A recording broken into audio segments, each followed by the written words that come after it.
Quando recebi a ligação dizendo que meu marido estava em estado crítico após um acidente, corri desesperada para o hospital. Mas ao chegar lá, uma enfermeira me agarrou pelo braço e sussurrou: "Esconda-se e confie em mim."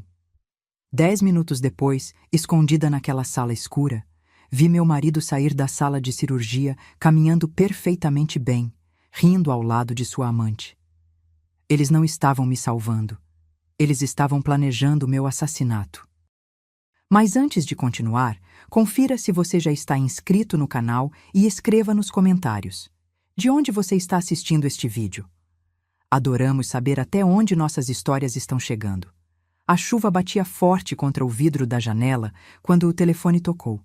Era uma daquelas noites em que o mundo parece conspirar para deixar tudo mais pesado, mais denso. Eu estava sentada no sofá, enrolada em um cobertor, assistindo a um filme qualquer que nem conseguia prestar atenção direito. Minha mente estava em outro lugar, como sempre acontecia ultimamente. Daniel, meu marido, tinha saído cedo naquela manhã para resolver uns problemas na empresa dele. Ele era dono de uma construtora média, nada grandioso, mas que pagava nossas contas e nos dava uma vida confortável. Ou pelo menos era o que eu achava. Nos últimos meses, percebi que ele andava distante, irritado, sempre com o celular na mão e desviando o olhar quando eu tentava conversar. Mas eu escolhi ignorar. Escolhi acreditar que era só o estresse do trabalho. Quando o telefone tocou às 11 da noite, meu coração já pulou. Ninguém liga nesse horário com boas notícias. Peguei o aparelho com as mãos tremendo e vi um número desconhecido na tela. Alô? Minha voz saiu mais fraca do que eu queria. Senhora Cardoso? Esposa do senhor Daniel Cardoso? A voz do outro lado era profissional, fria, sem emoção. Sim, sou eu. O que aconteceu? Meu estômago revirou. Senhora, seu marido sofreu um grave acidente de carro na rodovia dos Bandeirantes. Ele foi trazido em estado crítico para o Hospital São Lucas. A equipe médica está preparando ele para uma cirurgia de emergência agora mesmo. Seria importante a senhora vir imediatamente. O mundo girou. Minhas pernas ficaram fracas e eu tive que me apoiar no braço do sofá para não cair. Crítico? Cirurgia? Mas ele está bem? Ele vai sobreviver? O doutor Mendes, nosso cirurgião-chefe, vai fazer tudo o que estiver ao alcance dele. Mas a senhora precisa vir. Quanto antes. Desliguei sem nem responder. Minha cabeça estava girando, meu coração batendo tão rápido que eu sentia ele bater na garganta. Daniel. Meu Daniel em estado crítico. Não podia ser verdade. Ainda naquela manhã, ele tinha saído de casa reclamando do trânsito, beijando minha testa distraidamente como sempre fazia. Peguei as chaves do carro com as mãos tremendo tanto que derrubei tudo no chão 2 vezes antes de conseguir sair. Nem me importei com a chuva que caía. Nem liguei para o fato de estar de pijama e chinelo. Só conseguia pensar em chegar no hospital, em vê-lo, em ter certeza de que ele ia ficar bem. A estrada estava uma loucura. A chuva era tão forte que os limpadores mal davam conta de limpar o para-brisa. Eu dirigia rápido demais, perigosamente até, mas não conseguia diminuir. Cada segundo parecia uma eternidade. Minha mente disparava com 1000 pensamentos ao mesmo tempo. E se ele morresse? E se eu nunca mais pudesse falar com ele? E se nossa última conversa tinha sido aquela discussão boba sobre as contas no fim de semana? Sim, nós tínhamos brigado. Eu tinha pedido para ele ser mais transparente com as finanças da empresa, porque as coisas pareciam apertadas em casa ultimamente. Ele ficou irritado. Disse que eu não entendia nada de negócios e que devia confiar nele. Saiu batendo a porta. Agora eu me odiava por ter discutido, por ter pressionado, por não ter apenas abraçado ele e dito que estava tudo bem. Quando finalmente cheguei ao Hospital São Lucas, estacionei o carro de qualquer jeito na vaga de emergência e corri para dentro. Meus chinelos faziam barulho no chão molhado, meu pijama estava encharcado. A recepcionista me olhou com uma mistura de pena e preocupação. Meu marido, Daniel Cardoso, ele foi trazido de ambulância, um acidente! Gritei sem fôlego. Ela digitou algo no computador rapidamente. Sim, senhora. Ele está no 5º andar, na ala cirúrgica, sala 3. Pegue o elevador ali e... Não esperei ela terminar. Corri para o elevador, mas ele estava demorando demais. 5, 4, 3. Desisti. Encontrei a escada de emergência e subi os 5 andares correndo, meu coração explodindo no peito. Quando cheguei ao 5º andar, estava tão sem ar que precisei me apoiar na parede por 1 segundo. O corredor era longo, branco, com aquele cheiro característico de hospital que sempre me deu arrepios. Luzes fluorescentes piscavam levemente. Estava quase vazio. Apenas uma enfermeira passando apressada no fundo. Segui as placas até encontrar Sala de Cirurgia 3, em sessão. A luz vermelha acima da porta estava acesa. Daniel estava ali dentro, lutando pela vida. Eu ia empurrar a porta quando senti uma mão firme agarrar meu braço.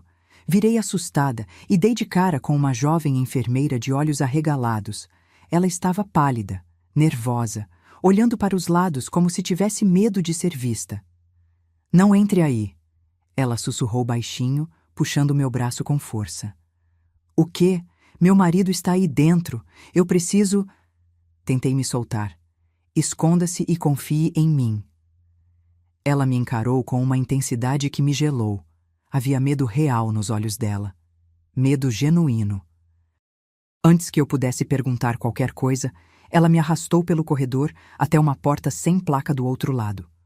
Abriu rapidamente e me empurrou para dentro. Era um pequeno vestiário de funcionários, escuro e abafado. Fique aqui, não faça barulho. Não saia até eu voltar. Não importa o que você ouça. Ela sussurrou rápido, urgente. Seu marido não está em perigo de morte, mas você está. Como assim eu... Comecei, mas ela já tinha fechado a porta. Fiquei ali, sozinha no escuro, meu coração disparado. O que diabos estava acontecendo? Daniel não estava em perigo? Então por que me ligaram? Por que me disseram que era crítico? Encostei o ouvido na porta, tentando ouvir qualquer coisa. Silêncio. Apenas o som distante de alguma máquina no final do corredor. Minha mente estava em pânico total. Nada disso fazia sentido. Absolutamente nada. Fiquei ali por 10 minutos. 10 minutos que pareceram 10 horas. Minha respiração estava pesada. Minhas pernas tremiam. Eu queria sair dali gritando, queria respostas, queria saber onde estava meu marido. Então ouvi um clique. A porta da sala de cirurgia se abrindo. Pressionei meu olho contra uma fresta na porta do vestiário e o que vi fez meu sangue gelar completamente nas veias. Daniel saiu da sala de cirurgia, mas ele não estava em uma maca. Não estava sendo carregado. Ele estava andando. Caminhando normalmente, com passos firmes, usando scrubs cirúrgicos como se fosse parte da equipe médica. Ele se espreguiçou, estalando o pescoço para os lados, como quem acabou de acordar de uma soneca. Atrás dele veio o Dr. Mendes, o cirurgião que deveria estar salvando a vida do meu marido. Ele tirava luvas cirúrgicas limpas, muito limpas, sem sangue, sem nada. E então ela apareceu. Marina. A secretária particular de Daniel. Aquela mulher de cabelos loiros sempre impecáveis, corpo de academia, sorriso falso. Ela saiu da sala usando um vestido elegante por baixo do jaleco médico, como se tivesse acabado de sair de um jantar. Minha visão ficou turva, meu estômago revirou. Funcionou perfeitamente. A voz de Daniel ecoou clara no corredor silencioso. Ele estava sorrindo, sorrindo. Dr. Mendes riu. Claro que funcionou. O relatório falso do acidente está registrado. A ambulância fez sua parte. Agora é só esperar ela chegar. Marina se pendurou no braço de Daniel rindo. Mal posso esperar para ver a cara dela quando descobrir que ficou viúva. Viúva. A palavra caiu como uma bomba na minha cabeça. A estúpida vai assinar tudo que a gente pedir. Daniel riu de novo. Aquele riso que eu conhecia tão bem, que costumava me fazer feliz, agora soava como o de um demônio. Minhas pernas falharam. Caí de joelhos ali mesmo no vestiário escuro, tapando a boca com as 2 mãos para não gritar. Não conseguia respirar. Não conseguia pensar. Eles estavam planejando me matar. Fiquei agachada naquele vestiário escuro, sentindo meu mundo desmoronar pedaço por pedaço. Cada palavra que eles diziam do lado de fora era como uma facada. Meu marido, o homem com quem eu dividia a cama há 8 anos, estava planejando minha morte, com a amante, com um médico. Como se fosse a coisa mais natural do mundo. Tentei controlar a respiração, mas meu peito subia e descia descontroladamente. Lágrimas escorriam pelo meu rosto, mas eu não fazia barulho. Não podia. Minha vida dependia disso. Quando ela chegar aqui toda desesperada, continuou o Dr. Mendes, vou dizer que a cirurgia foi um sucesso, que ele está estável, mas que preciso que ela assine uns documentos. Consentimento para um segundo procedimento amanhã pela manhã. E que procedimento seria esse, doutor? Marina perguntou com uma voz melosa que me deu náusea. Vou dizer que durante a cirurgia encontrei algo preocupante. Um aneurisma cerebral não detectado, muito perigoso. Precisa ser operado com urgência. Claro que vou pedir a assinatura dela, não dele. Dr. Mendes explicou como se estivesse discutindo o cardápio do jantar. Daniel deu uma risada baixa. Esperta a ideia. Ela vai assinar sem nem pensar 2 vezes. A tonta sempre confiou em mim cegamente. E quando ela estiver na mesa amanhã, Dr. Mendes continuou, infelizmente, vai haver uma complicação com a anestesia. Parada cardíaca irreversível. Vamos fazer de tudo, claro, mas não vai adiantar. Meu estômago revirou. Eles estavam planejando cada detalhe, cada maldito detalhe do meu assassinato. E o seguro de vida? Marina perguntou ansiosa. 5 milhões. Daniel respondeu com satisfação na voz. Assinamos a apólice nova há 3 meses. Ela nem perguntou direito, só assinou onde eu pedi. Achei que seria mais difícil convencê-la a aumentar o valor, mas a idiota confiou. Agora fazia sentido. 3 meses atrás, Daniel chegou em casa com uma pilha de papéis de seguro. Disse que era importante atualizar nossa cobertura, que a empresa estava indo bem e precisávamos proteger nosso patrimônio. Eu, como sempre, confiei. Assinei tudo sem nem ler direito. Assinei minha própria sentença de morte. Com 5 milhões a gente pode sumir daqui, Marina suspirou sonhadora. Pensei em Portugal, ou talvez sul da França. Onde você quiser, amor. Daniel a puxou para perto e a beijou. Ali. No corredor do hospital, enquanto planejavam matar a esposa dele. Senti a bile subir pela minha garganta. Coloquei a mão na boca, lutando contra a vontade de vomitar. Não podia fazer barulho. Não podia. Bom, vamos nos preparar. Dr. Mendes disse. Daniel, você vai para a sala de recuperação. Deite-se. Vamos te conectar nos aparelhos. Você precisa parecer fraco, abatido. Marina, você fica comigo na sala de espera. Vamos recebê-la juntos. Entendido? Daniel concordou. Ouvi os passos dele se afastando pelo corredor. Esperei até não ouvir mais nada. Meu corpo inteiro tremia. Não era mais medo. Era raiva. Uma raiva tão intensa que eu nunca tinha sentido na vida. 8 anos. 8 anos de casamento. Eu tinha apoiado Daniel quando ele abriu a empresa.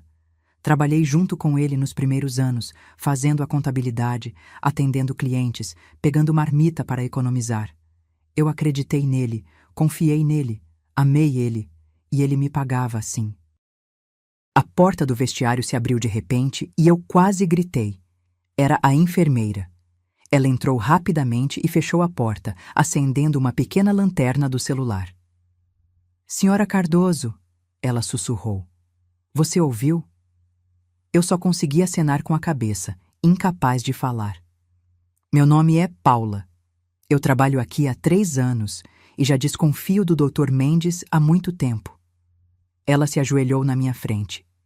Ele faz isso. Ele procura pacientes com grandes apólices de seguro e causa acidentes durante cirurgias. Como você sabia sobre mim? Consegui perguntar com a voz embargada. Porque hoje de manhã vi ele e seu marido conversando no estacionamento. Eu estava indo embora do plantão noturno quando vi os dois rindo, entrando juntos no hospital. Achei estranho porque seu marido não parecia doente. Então investiguei. Paula explicou rapidamente. Consegui acesso ao sistema e vi que o Dr. Mendes tinha registrado um acidente que nunca aconteceu. Não havia registro de ambulância, de entrada na emergência, nada. Tudo falso. Eu a olhei com os olhos arregalados. E você decidiu me ajudar? Por quê? Porque minha irmã morreu assim. Paula disse, e vi lágrimas nos olhos dela. Há 2 anos, cirurgia simples de vesícula. Dr. Mendes operou. Ela teve uma complicação inesperada e morreu na mesa. Eu sempre soube que tinha algo errado, mas nunca consegui provar nada. Segurei a mão dela. Obrigada, você salvou minha vida. Ainda não, Paula balançou a cabeça. Eles vão te procurar. Você precisa ir embora daqui agora.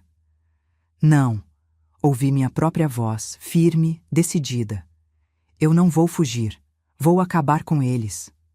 Paula me olhou surpresa. Como? Eles acham que eu sou estúpida. Vamos usar isso. Meu cérebro começou a funcionar rapidamente. Você disse que checou o sistema. Tem como pegar provas, documentos, registros? Tenho acesso limitado, mas posso tentar. Paula concordou. Então faça isso. Pegue tudo que conseguir. Eu vou fazer minha parte. Levantei, limpando as lágrimas do rosto. Que parte? Paula perguntou preocupada. Vou dar a eles exatamente o que querem. Uma viúva desesperada e burra. Sorri, mas sei que não havia alegria nenhum naquele sorriso. Era pura vingança. Paula me entregou um cartão. Este é meu celular pessoal. Qualquer coisa, me liga. Eu vou para a sala de arquivos pegar o que puder. Obrigada, Paula. Você é muito corajosa. Nós duas somos. Ela apertou minha mão antes de sair. Fiquei sozinha no vestiário por mais alguns minutos, organizando meus pensamentos. Meu coração ainda batia forte, mas não era mais de medo. Era determinação pura. Peguei meu celular e abri o gravador de voz. Eu sempre tinha esse app porque às vezes gravava lembretes para mim mesma. Nunca imaginei que usaria para isso. Respirei fundo, limpei as últimas lágrimas e abri a porta do vestiário. Era hora de atuar. E eu ia dar a performance da minha vida. Caminhei pelo corredor como uma mulher destroçada. Não foi difícil fingir, porque parte de mim realmente estava. A diferença é que agora eu sabia exatamente quem eram meus inimigos. Arrastei os pés, deixei meus ombros caírem, mantive a expressão de pânico puro no rosto. Quando cheguei perto da estação de enfermagem, uma enfermeira mais velha me viu e se aproximou rapidamente. Senhora, a senhora está bem? Meu marido, Daniel Cardoso. Ele sofreu um acidente. Deixei minha voz sair embargada, trêmula. Disseram que ele está em cirurgia. Ah, sim. A enfermeira checou uma prancheta. A cirurgia acabou de terminar. A senhora pode falar com o Dr. Mendes na sala de espera. É ali. Ela apontou. Ele está vivo? Por favor, me diz que ele está vivo. Agarrei o braço dela, deixando lágrimas escorrerem. A senhora precisa falar com o médico. Ela disse gentilmente, me conduzindo até a sala de espera. Era uma sala pequena, com cadeiras desconfortáveis de plástico azul e uma televisão muda no canto, mostrando algum programa de madrugada. Dr. Mendes estava lá, agora sem os scrubs, usando um jaleco branco impecável. Ao lado dele, Marina, que rapidamente compôs uma expressão de preocupação falsa quando me viu. Senhora Cardoso! Dr. Mendes se aproximou com as mãos estendidas, como se fosse me consolar. Tive que usar toda a minha força de vontade para não cuspir nele. Doutor, meu marido, como ele está? Deixei minha voz sair num grito desesperado. Por favor, sente-se. Ele me guiou para uma cadeira. Marina ficou em pé num canto, me observando com aqueles olhos de cobra. A cirurgia foi bem sucedida. Dr. Mendes começou, usando aquele tom calmo e profissional de médico. Seu marido sofreu múltiplas fraturas e hemorragia interna, mas conseguimos estabilizá-lo. Graças a Deus! Cobri o rosto com as mãos, soluçando. Posso vê-lo? Em breve, mas há algo que preciso discutir com a senhora primeiro. Dr. Mendes se sentou ao meu lado. Durante a cirurgia, descobrimos algo preocupante. Aqui vem. Respirei fundo internamente, mas mantive a expressão de pânico. O quê? Algo mais grave? Perguntei com a voz trêmula. Durante os exames que fizemos, detectamos um aneurisma cerebral. Ele disse, olhando nos meus olhos como se realmente se importasse. É uma dilatação anormal de um vaso sanguíneo no cérebro. Muito perigoso. Pode se romper a qualquer momento. Não, não. Balancei a cabeça, apertando as mãos uma na outra. Precisamos operá-lo amanhã de manhã. É urgente. Dr. Mendes continuou. Mas é uma cirurgia delicada, de alto risco. Preciso que a senhora assine um termo de consentimento. Marina se aproximou, estendendo uma prancheta com papéis. É para a segurança do Daniel, Júlia. Ela usou meu nome com aquela voz falsa de preocupação. Tive vontade de arrancar aqueles cabelos loiros dela. Peguei a prancheta com as mãos, tremendo de propósito. Li rapidamente o documento. Era um consentimento para cirurgia cerebral de emergência, com todos os riscos listados, incluindo possível óbito durante o procedimento. Minha própria sentença de morte disfarçada de salvação para meu marido. Eu não sei. Fingi hesitação. E se algo der errado? Senhora Cardoso, entendo sua preocupação, mas sem essa cirurgia, o aneurisma pode se romper. E aí as chances de sobrevivência são praticamente zero. Dr. Mendes colocou a mão no meu ombro. Senti minha pele arrepiar de nojo. Fazendo a cirurgia, ele tem 70% de chance de recuperação total. 70%. Que número específico e convincente. Aposto que ele usava essa mesma estatística com todas as suas vítimas. Posso ver ele primeiro? Pedi, olhando para o médico com olhos suplicantes. Dr. Mendes hesitou por uma fração de segundo. Trocou um olhar rápido com Marina. Claro, ele disse finalmente. Mas apenas por alguns minutos. Ele está muito fraco e precisa descansar antes da próxima cirurgia. Levantei, ainda segurando a prancheta. Onde ele está? Sala de recuperação 4. Vou levá-la. Marina se ofereceu rapidamente. Caminhamos pelo corredor em silêncio. Eu na frente, ela atrás. Podia sentir os olhos dela nas minhas costas. Será que ela sentia algum remorso? Alguma culpa por estar fudendo com a vida de outra mulher? Claro que não. Gente assim não sente nada. Marina abriu a porta da sala de recuperação. Era um quarto pequeno, com uma cama no centro cercada de monitores e máquinas. E lá estava ele. Daniel estava deitado, com os olhos fechados, conectado a um soro e a um monitor cardíaco que bipava num ritmo constante. Ele parecia pálido, frágil. Se eu não tivesse visto ele caminhando normalmente há meia hora, eu acreditaria completamente na farsa. Vou deixá-los a sós, Marina disse, mas ficou do lado de fora da porta vigiando. Me aproximei da cama devagar. Olhei para aquele rosto que eu conhecia tão bem. As rugas de expressão ao redor dos olhos que apareciam quando ele sorria. A pequena cicatriz no queixo de quando caiu de bicicleta aos 10 anos. A barba por fazer que ele sempre deixava crescer nos fins de semana. Meu marido. Meu assassino. Daniel, sussurrei, pegando a mão dele. Ele abriu os olhos lentamente, com uma atuação digna de Oscar. Amor. A voz saiu fraca, rouca. Você veio. Claro que eu vim. Apertei a mão dele, observando cada detalhe do rosto dele. Fiquei tão desesperada quando recebi a ligação. Desculpa, por te assustar. Ele tossiu fracamente. O médico me disse sobre o aneurisma. Continuei, mantendo a voz embargada. Eles precisam operar você de novo amanhã. Eu confio no Dr. Mendes, Daniel disse, olhando nos meus olhos. Como ele conseguia me encarar assim? Como conseguia fingir tão bem? Você vai assinar o consentimento, né? Eu tenho medo. Não era mentira. Eu tinha medo, mas não pelo motivo que ele achava. Assina, amor, por mim. Ele apertou minha mão fracamente. Eu preciso dessa cirurgia.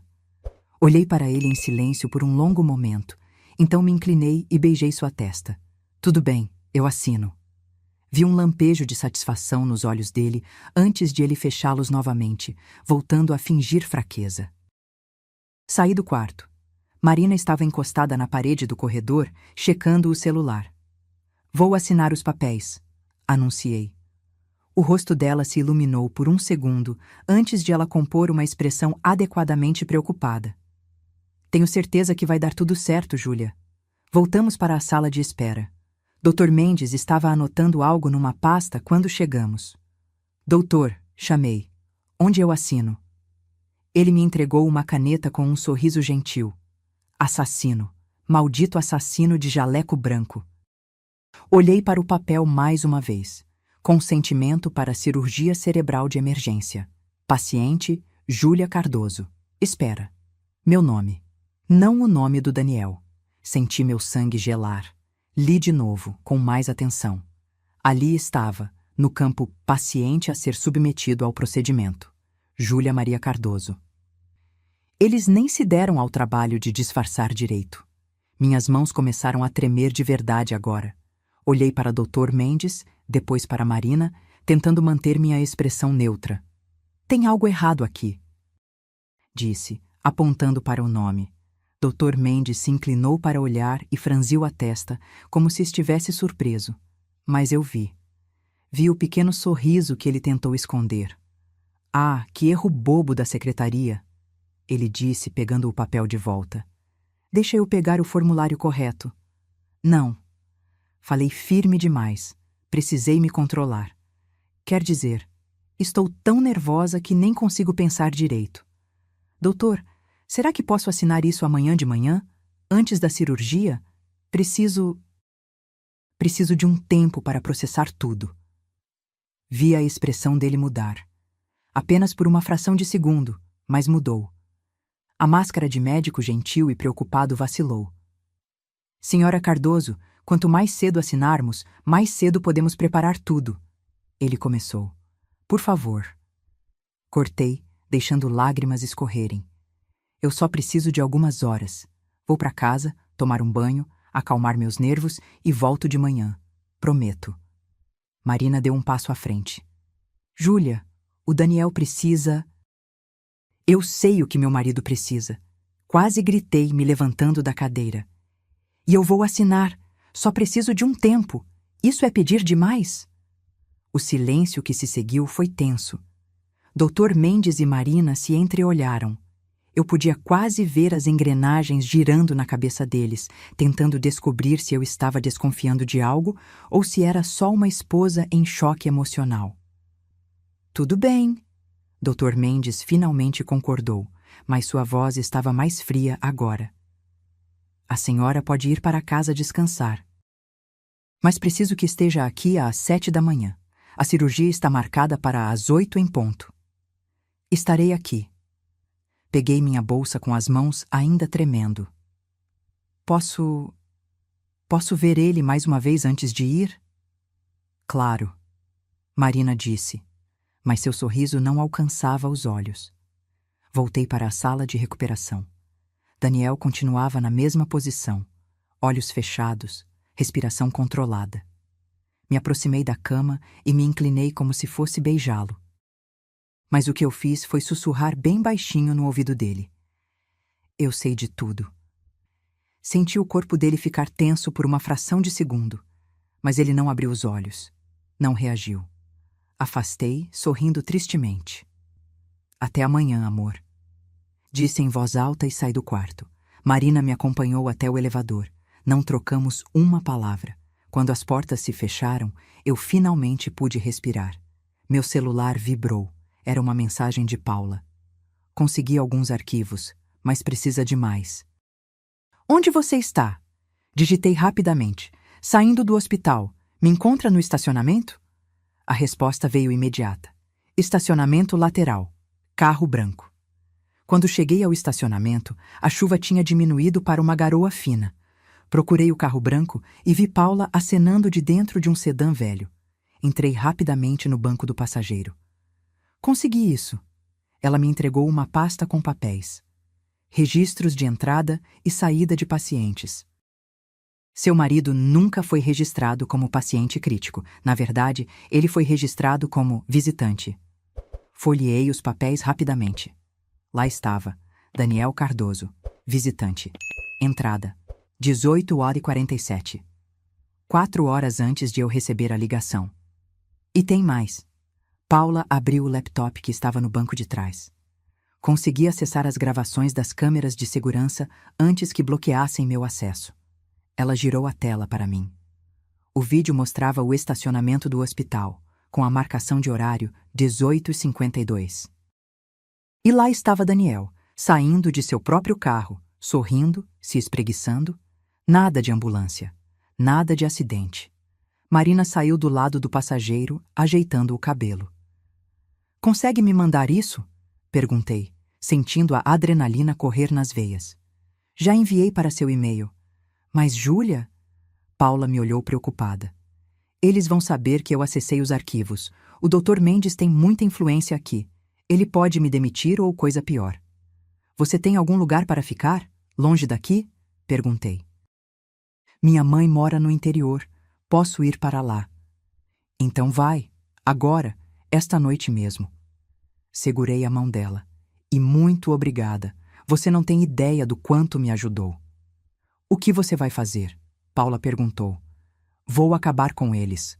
Respondi, e dessa vez não tinha um pingo de dúvida na minha voz. Saí do carro dela e fui para o meu. Sentei no banco do motorista, mas não liguei o motor ainda. Peguei meu celular e abri os e-mails. Lá estava tudo que Paula tinha enviado.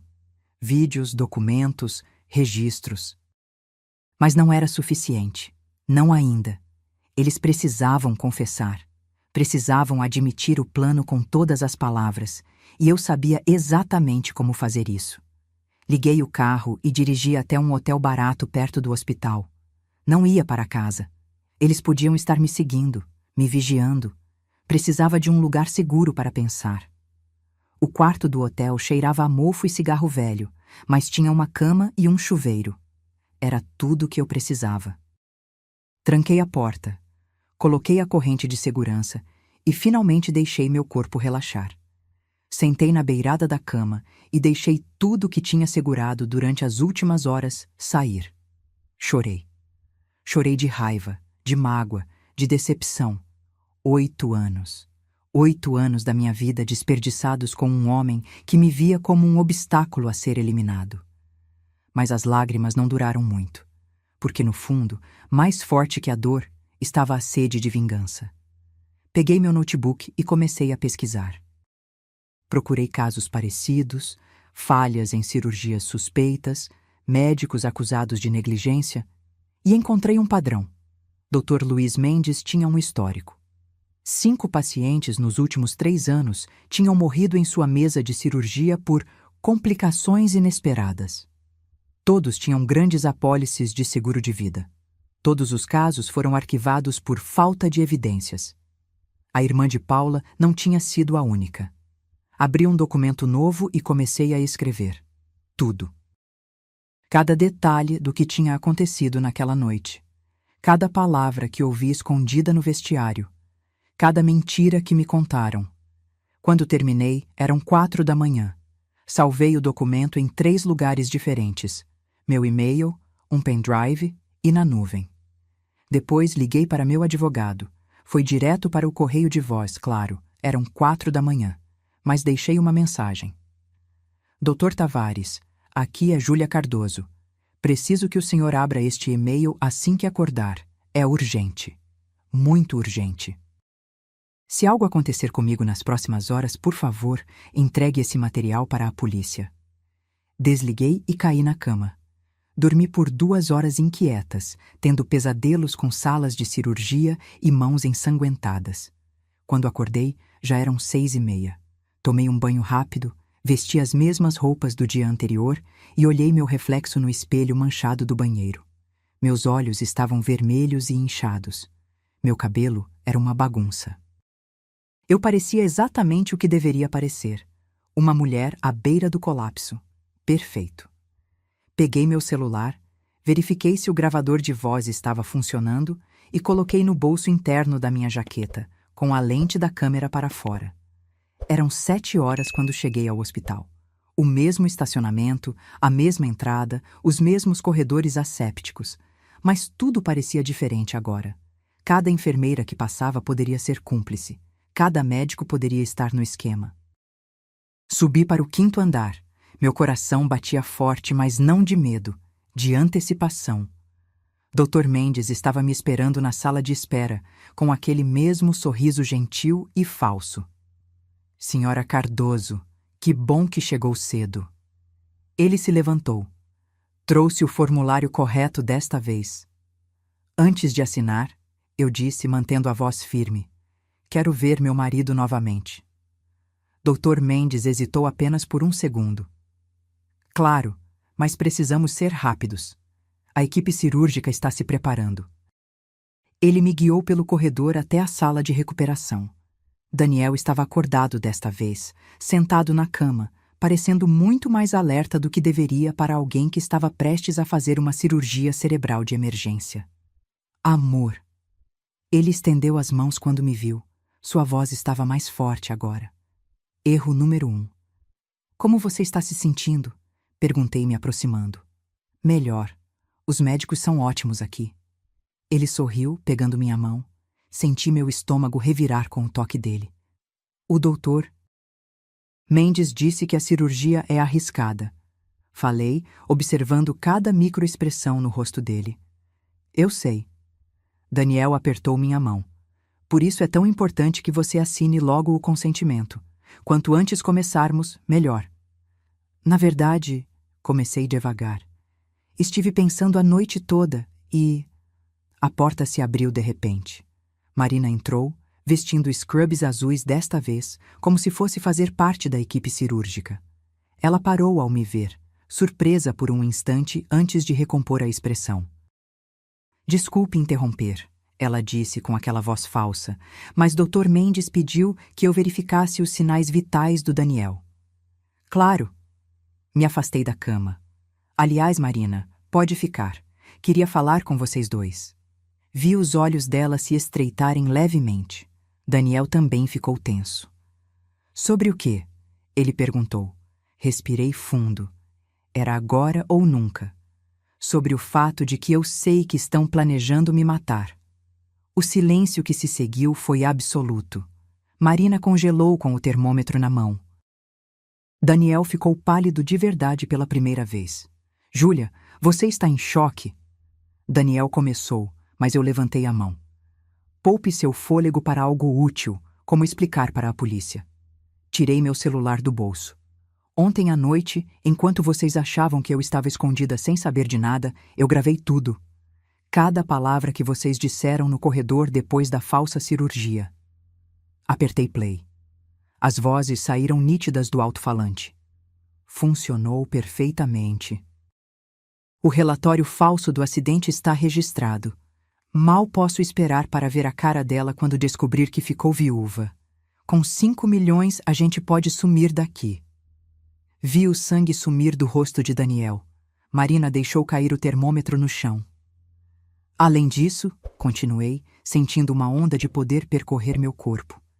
Tenho os registros do hospital mostrando que você nunca foi registrado como paciente de emergência, Daniel. Tenho o vídeo das câmeras de segurança mostrando você chegando aqui com suas próprias pernas, sorrindo, com sua amante. E tenho um histórico completo das complicações cirúrgicas do Dr. Mendes nos últimos anos. Você não pode provar nada. Marina finalmente falou, mas sua voz estava trêmula. Não posso? Sorri friamente. Todas essas evidências já estão com meu advogado. Se algo acontecer comigo, elas vão direto para a polícia. E mais, vou sair daqui agora mesmo e ir direto para uma delegacia. Daniel se levantou da cama de repente, arrancando os fios que o conectavam aos monitores. Você não vai a lugar nenhum. Ele avançou para mim, mas eu já estava preparada. Dei um passo para trás, mantendo o celular erguido. Toca nela. Uma nova voz veio da porta. Paula estava lá, acompanhada de 2 seguranças do hospital. Esses cavalheiros são da segurança privada, Paula explicou.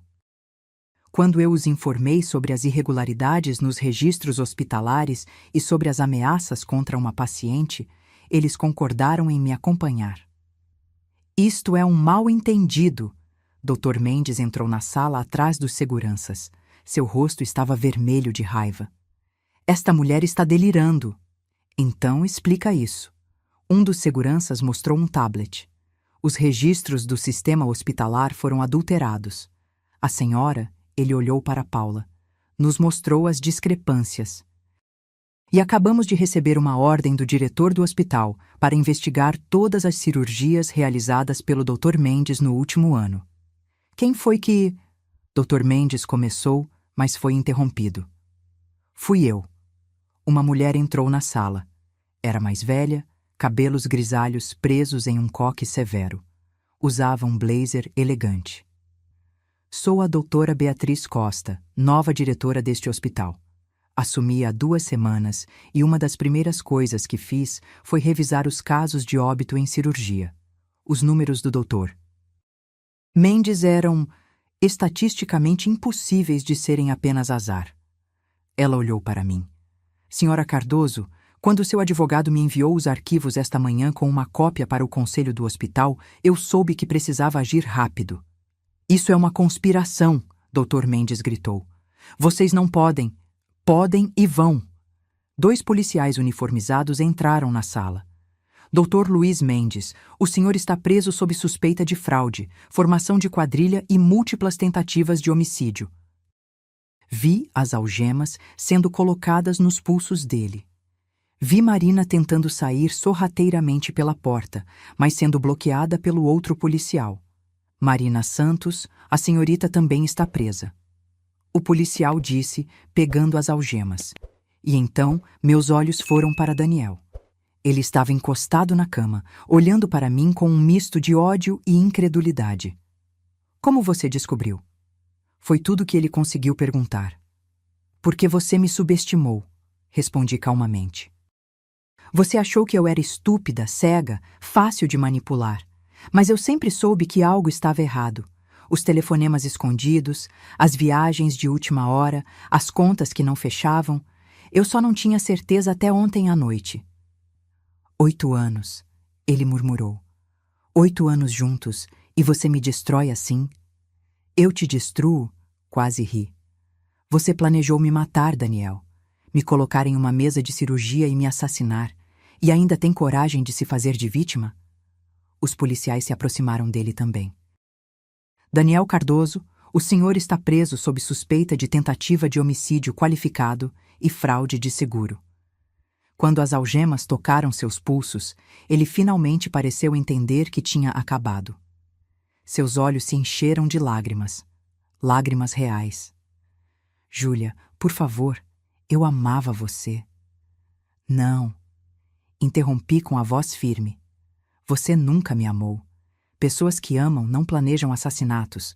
Pessoas que amam não conspiram com amantes e médicos corruptos. Você me via como um obstáculo. E agora vai pagar por isso. Eles foram levados. Os 3.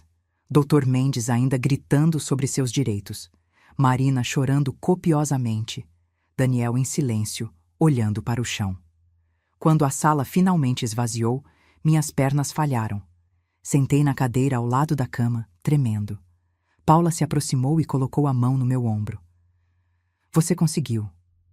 Conseguimos. Corrigi, olhando para ela. Se não fosse por você... Eu fiz pela minha irmã. E por você. E por todas as outras pessoas que esse monstro tentou matar. A doutora Beatriz se aproximou também. Senhora Cardoso, em nome do hospital, peço sinceras desculpas. Isso nunca deveria ter acontecido em nossa instituição. Quantas pessoas? Perguntei, olhando para ela. Quantas pessoas o Dr. Mendes matou? Ela hesitou. Ainda estamos investigando, mas baseado nos registros iniciais, pelo menos 7 casos nos últimos 4 anos. 7 pessoas. 7 famílias destruídas. E Daniel tinha me escolhido para ser a 8ª. Os dias que se seguiram foram um borrão. Depoimentos na delegacia, entrevistas com investigadores, reuniões com advogados. A história vazou para a imprensa e de repente eu estava em todos os noticiários. Esposa descobre plano de assassinato em hospital. Médico preso por série de mortes suspeitas. Esquema de fraude de seguro revelado. Meu rosto estava em todos os lugares. Repórteres acamparam na frente da minha casa. Meu telefone não parava de tocar. Tive que mudar de número 3 vezes. Mas o pior não era a exposição. O pior era olhar para os 8 anos que passei com Daniel e perceber que tudo tinha sido mentira. As viagens que fizemos, os jantares românticos, as noites em que eu adormeci no ombro dele achando que estava segura. Tudo falso. Ou não completamente falso, e isso era o que mais doía.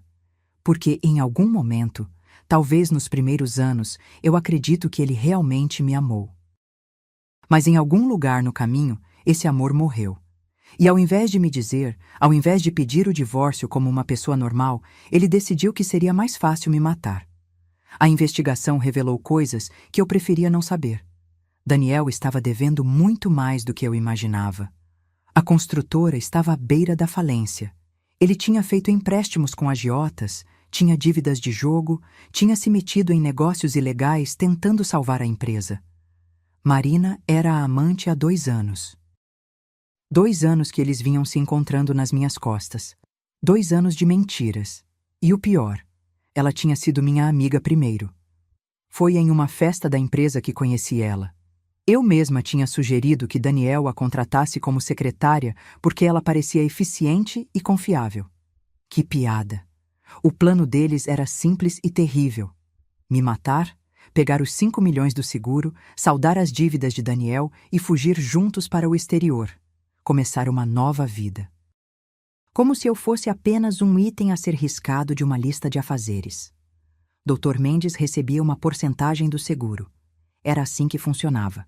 Ele procurava pacientes vulneráveis, pessoas com grandes apólices de seguro e parentes desesperados. Falsificava emergências, realizava cirurgias de risco e, durante o procedimento, causava a morte. Sempre tinha uma desculpa. Complicação inesperada. Reação à anestesia. Sangramento que não conseguiram conter. E as famílias, destruídas pela dor, raramente questionavam. Afinal, o doutor tinha tentado de tudo, não tinha? Essas coisas acontecem. É a vida. Paula me contou que a irmã dela, Fernanda, tinha sido uma das vítimas. Cirurgia simples de vesícula. Paula tinha implorado para ela ir em outro hospital, mas Fernanda confiava no Dr. Mendes. Ele era tão renomado, tão respeitado. Fernanda tinha um seguro de 2 milhões, deixou um marido e 2 filhos pequenos. E o Dr.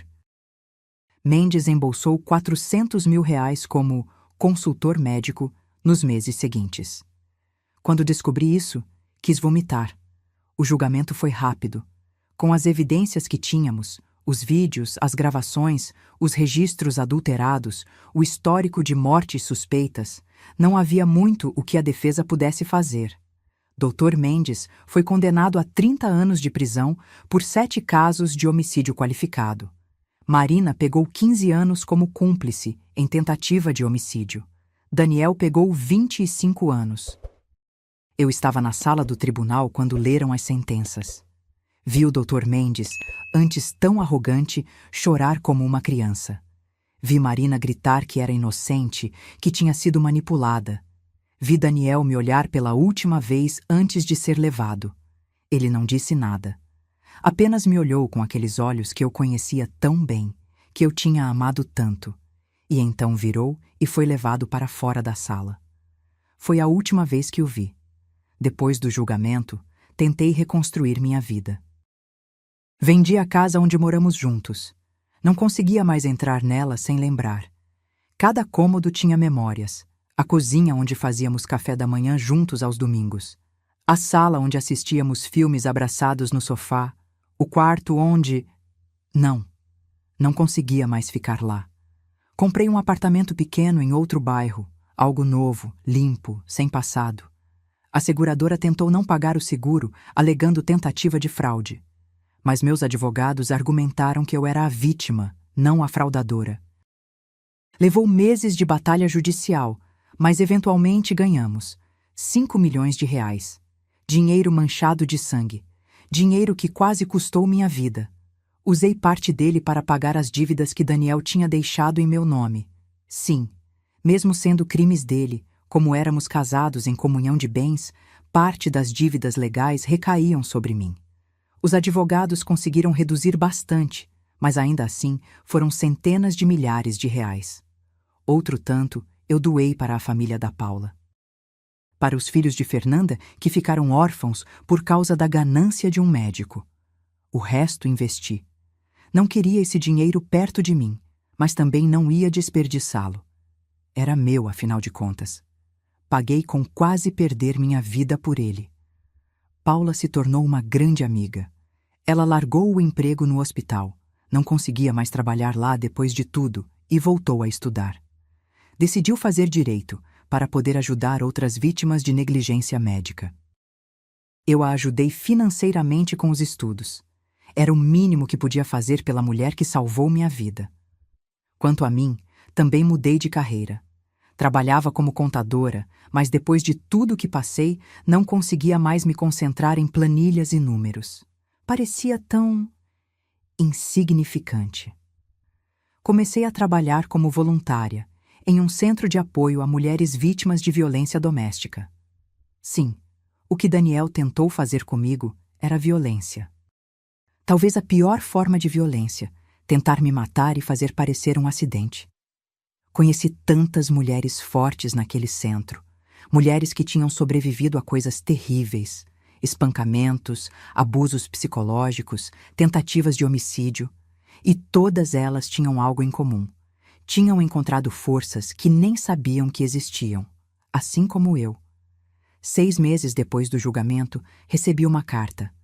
Era de Daniel. Fiquei olhando para o envelope por 1 hora antes de ter coragem de abrir. Parte de mim queria queimar sem ler, mas outra parte precisava saber o que ele tinha a dizer. A carta era longa, escrita à mão em papel pautado. Reconheci a letra dele imediatamente. Ele pedia perdão. Dizia que não sabia o que tinha dado nele, que era outra pessoa agora, que tinha tempo para refletir sobre seus erros. Dizia que me amava de verdade, que tudo tinha fugido do controle, que se arrependia todos os dias. Menti. Terminava pedindo que eu o visitasse. Que lhe desse uma chance de explicar pessoalmente, que talvez um dia pudéssemos... Rasguei a carta. Não em pedaços pequenos, mas em tiras longas e satisfatórias.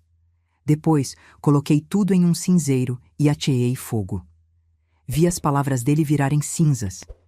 Ele teria 25 anos para refletir sobre suas escolhas.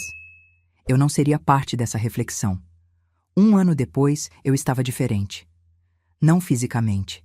Ainda tinha os mesmos olhos castanhos, o mesmo cabelo cacheado que nunca cooperava. Mas algo dentro de mim tinha mudado permanentemente. Eu não confiava mais facilmente. Cada pessoa que conhecia era analisada, cada palavra pesada. Será que era sincera? Será que tinha segundas intenções? Eu sabia que estava sendo paranoica, mas não conseguia evitar.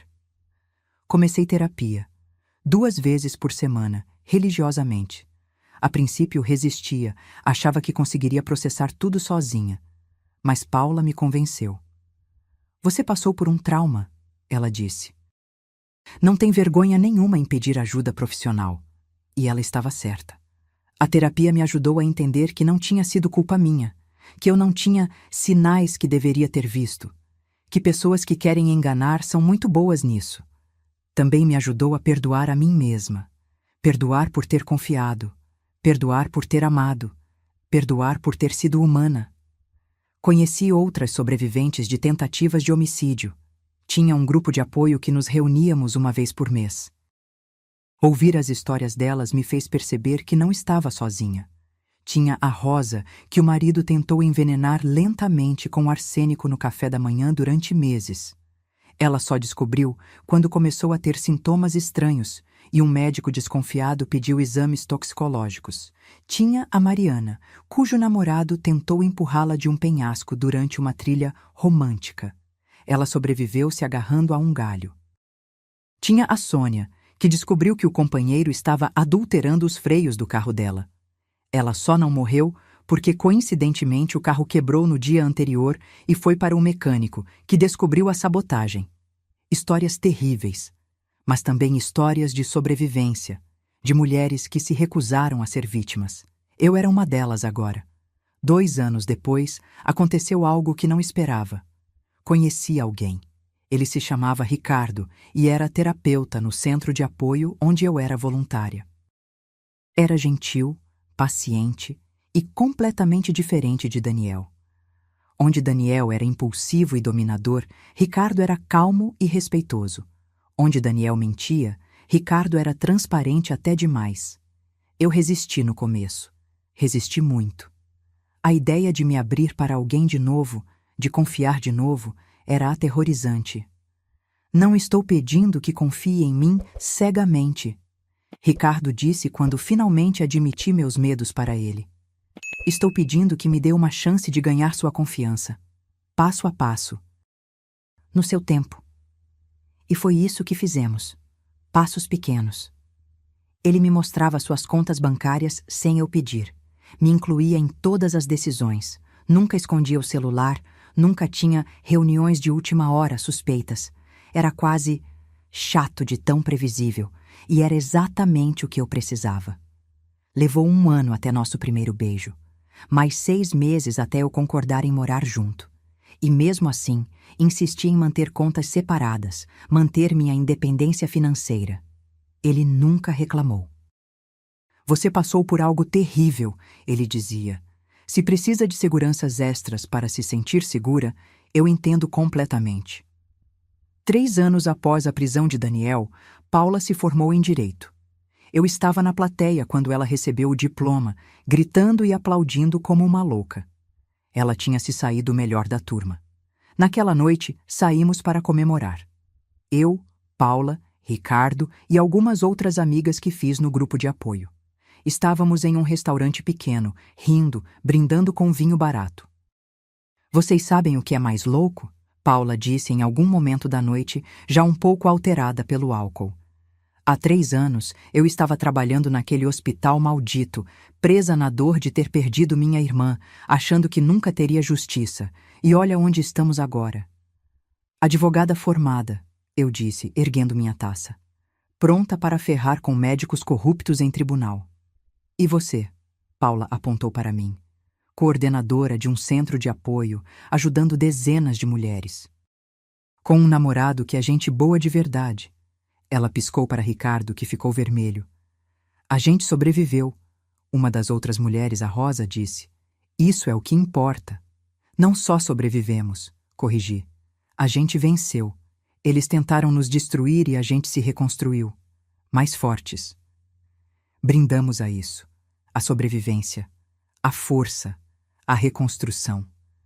Naquela noite, deitada na cama ao lado de Ricardo, percebi que estava feliz. De verdade feliz. Não aquela felicidade ingênua que tinha com Daniel, baseada em mentiras e ilusões, mas uma felicidade sólida, construída sobre verdade e respeito. Ainda tinha pesadelos às vezes. Sonhava que estava de volta naquele vestiário escuro, ouvindo Daniel planejar minha morte. Acordava suada, com o coração disparado, mas Ricardo estava sempre lá, me segurando, me lembrando que estava segura. 4 anos depois, recebi outra carta de Daniel.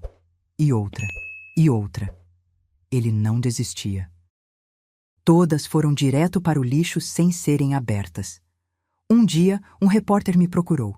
Queria fazer uma matéria especial sobre a mulher que escapou da morte. Normalmente eu recusava esse tipo de coisa. Já tinha tido minha dose de exposição e não queria mais. Mas dessa vez aceitei. Porque ele disse algo que me tocou.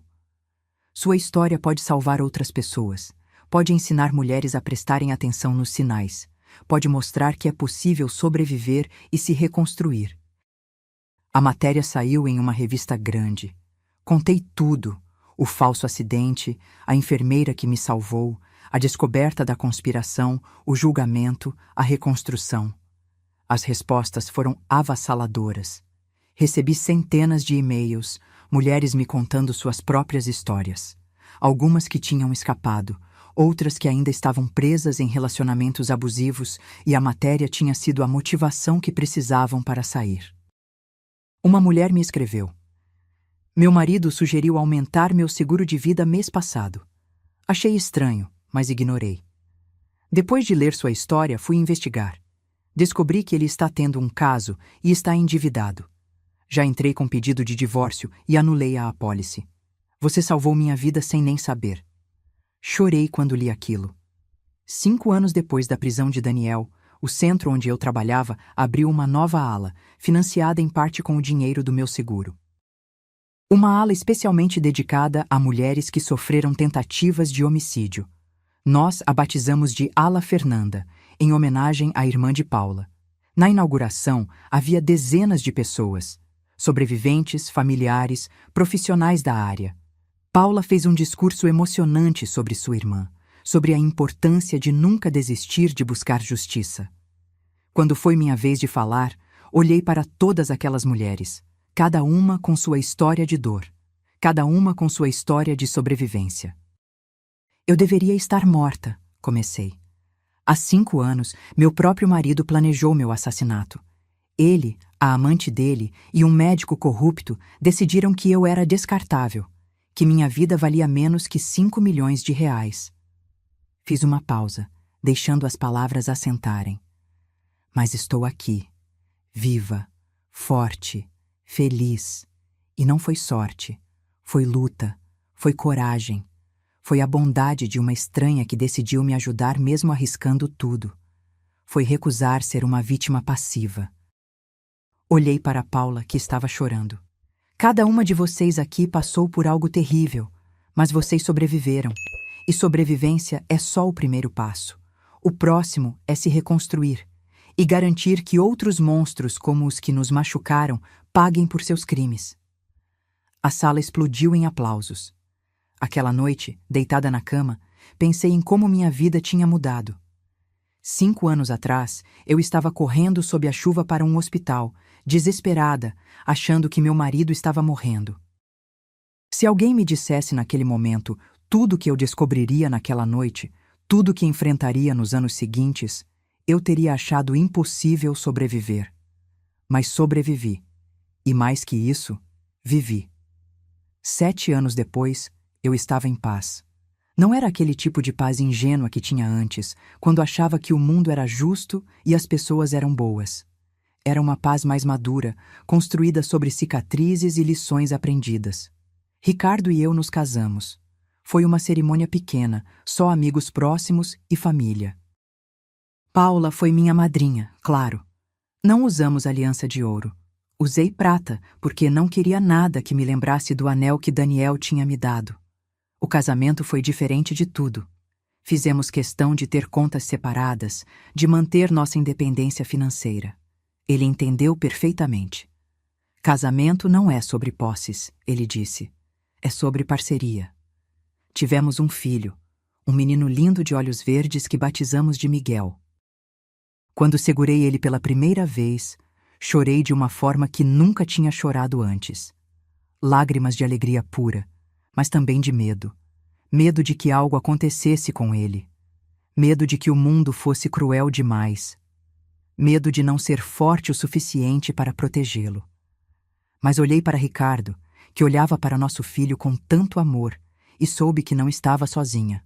Nunca mais estaria. O centro de apoio cresceu. Agora tínhamos 4 alas, mais de 50 voluntárias, parcerias com delegacias especializadas e um índice de sucesso de 87% em retirar mulheres de situações de risco. Paula abriu um escritório de advocacia especializado em casos de violência doméstica e negligência médica. Ela nunca cobrava das vítimas. Todo o seu sustento vinha de processar os agressores e instituições negligentes. "É meu jeito de honrar a Fernanda", ela me disse uma vez. Cada monstro que eu coloco atrás das grades é uma vida que salvo, é uma família que não vai sofrer o que a minha sofreu. Dr. Mendes morreu na prisão. Ataque cardíaco aos 61 anos. Não senti nada quando soube, nem alegria, nem tristeza, apenas nada. Ele era irrelevante. Marina cumpriu sua pena e foi libertada após 10 anos por bom comportamento. Soube que ela mudou de cidade, de nome, tentou recomeçar. Não sei se conseguiu e não me importo. Daniel ainda está preso. Ainda tem 15 anos pela frente. Eventualmente para de mandar cartas. Ouvi dizer que ele arrumou outra namorada na prisão, uma presidiária que cumpre pena por estelionato. Acho que eles combinam perfeitamente. Às vezes me pergunto se ele realmente se arrepende, se entende a dimensão do que tentou fazer, se nas longas noites na cela ele se lembra da mulher que amou ou fingiu amar e sente alguma coisa. Mas são apenas pensamentos passageiros. Ele não merece mais espaço na minha cabeça. Um dia, Miguel tinha 5 anos. Ele me fez uma pergunta que me pegou desprevenida. Mãe, é verdade que você quase morreu? Ele tinha ouvido eu e Paula conversando, aparentemente. Olhei para Ricardo, que estava tão surpreso quanto eu. Sim, respondi honestamente. Miguel merecia honestidade. É verdade. E foi uma pessoa má que tentou te machucar? Foi. Mas você lutou e ganhou? Seus olhos verdes me olhavam com admiração. Peguei ele no colo. Sim, meu amor. Mamãe lutou e sempre vai lutar. Por mim, por você, por todas as pessoas que amamos. Quando eu crescer, Miguel disse com seriedade de criança, vou proteger as pessoas também, que nem você e a tia Paula. Meu coração se encheu. Naquele momento entendi que o que Daniel tentou fazer comigo tinha falhado em todos os níveis. Ele não só não tinha conseguido me matar fisicamente, como tinha falhado em me destruir emocionalmente. Eu tinha amor, tinha família, tinha propósito, tinha paz. E ele tinha o quê? Uma cela fria e a consciência do que tinha perdido. 10 anos depois do dia em que corri sob a chuva para aquele hospital, o último dos casos relacionados ao Dr. Mendes foi finalmente encerrado. Paula tinha conseguido reabrir investigações de todas as mortes suspeitas. 7 famílias receberam justiça. 7 assassinatos foram reconhecidos oficialmente. O Hospital São Lucas foi multado pesadamente e teve que implementar novos protocolos de segurança. Vários médicos e administradores foram demitidos. O lugar quase fechou, mas sob nova administração conseguiu se reerguer. Agora tinha uma placa na entrada, em memória de todas as vítimas de negligência médica, nunca mais. Eu e Paula fomos convidadas para a inauguração dessa placa. Foi estranho voltar lá, caminhar pelos mesmos corredores onde quase morri, ver a sala de cirurgia 3, agora reformada e com equipamentos novos. Você está bem? Paula perguntou, segurando minha mão. Estou, respondi. E era verdade. Esse lugar não tem mais poder sobre mim. Porque eu tinha entendido algo importante ao longo dos anos. Sobreviver não significava viver com medo. Significava transformar o trauma em força, a dor em propósito. Naquela noite, em casa, coloquei Miguel para dormir. Cantei a música de ninar que sempre cantava, dei beijo na testa dele, ajeitei o cobertor. Então, fui para o quarto onde Ricardo já estava deitado, lendo um livro. Dia difícil? Ele perguntou, tirando os óculos. Dia de fechamento de ciclos, respondi, deitando ao lado dele. Fiquei olhando para o teto, pensando em tudo. Na Júlia de 10 anos atrás, ingênua e confiante. Na Júlia de 10 anos e um dia atrás, correndo sob a chuva. Na Júlia que se escondeu naquele vestiário escuro com o mundo desmoronando. E na Júlia de hoje, mais forte, mais sábia, cicatrizada mas não quebrada. Ricardo? Chamei. Obrigada por me dar tempo, para confiar de novo.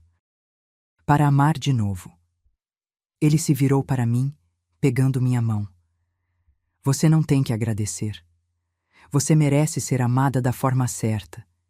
E ali, naquele quarto simples, no apartamento que comprei com o dinheiro do seguro, que quase custou minha vida, ao lado do homem que escolhi amar conscientemente e não cegamente, com meu filho dormindo no quarto ao lado, eu finalmente senti algo que não sentia há anos.